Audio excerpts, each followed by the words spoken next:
एक औरत पहाड़ों में अपनी बिल्ली के साथ टहल रही थी, लेकिन उसे इस बात का जरा भी अंदाजा नहीं था कि थोड़ी ही दूर एक शैतान उस पर नजरें गड़ाए बैठा था। वहीं लड़की को जैसे कुछ अजीब महसूस हुआ और वो सतर्क हो गई। ऐसा माना जाता है कि अगर आप खतरे को महसूस कर लें तो वह राक्षस अपने आप आपसे दूर हो जाता है। लड़की ने दूर देखा, लेकिन वहां कुछ भी नजर नहीं आया। तभी उसकी नजर जमीन पर पड़ी एक कीमती हार पर गई। वह उसे उठाकर घर ले आई। लड़की को बिल्कुल नहीं पता था कि यह हार एक राक्षस का जाल था। घर पहुंचकर उसने वो हार लापरवाही से मेज पर रख दिया और बिल्ली की जंजीर खोलने चली गई। तभी उसे जमीन पर कुछ गिरने की आवाज आई। उसने देखा कि हार जमीन पर गिरा पड़ा है। उसे ये अजीब लगा क्योंकि कुछ पल पहले वो मेज पर था। उसने ज्यादा ध्यान नहीं दिया और हार को गर्म पानी से धोकर गले में पहन लिया। लेकिन उसे नहीं पता था कि यह हरकत उसके लिए बहुत खौफनाक साबित होने वाली है। लड़की को नींद नहीं आ रही थी। वो बहुत थकी हुई थी, फिर भी आंखें बंद नहीं हो रही थी। उसकी आंखों के सामने बार बार उस राक्षस की छवि आ रही थी। अब उसके चेहरे से सारी भावनाएं गायब हो चुकी थी। वो बिल्कुल सुन्न और खाली सी लगने लगी थी।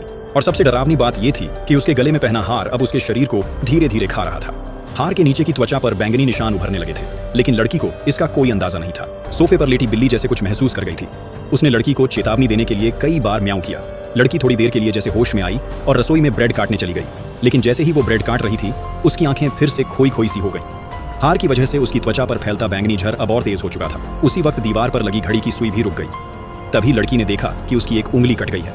डर के मारे वो पीछे हट गई, लेकिन ये सब एक भ्रम था। उंगली सही सलामत थी। अब लड़की को समझ आने लगा था कि इस हार में कुछ गड़बड़ है। उसने हार उतारने की कोशिश की, लेकिन वो अब उसकी गर्दन से चिपक चुका था। तभी दरवाजे के बाहर से एक डरावना पंजा अंदर की ओर बढ़ा। अगले ही पल लड़की बेहोश होकर जमीन पर गिर गई। जैसे ही उसने होश में आकर सिर घुमाया, वह पंजा वापस चला गया। लेकिन अब लड़की जैसे किसी और के नियंत्रण में थी। उसका शरीर अब खुद ब खुद चलने लगा। अंधेरे में एक छाया दिखाई दी जो धीरे धीरे लड़की के शरीर में समा गई। कुछ ही देर बाद दरवाजे पर दस्तक हुई। लड़की अब नॉर्मल दिख रही थी।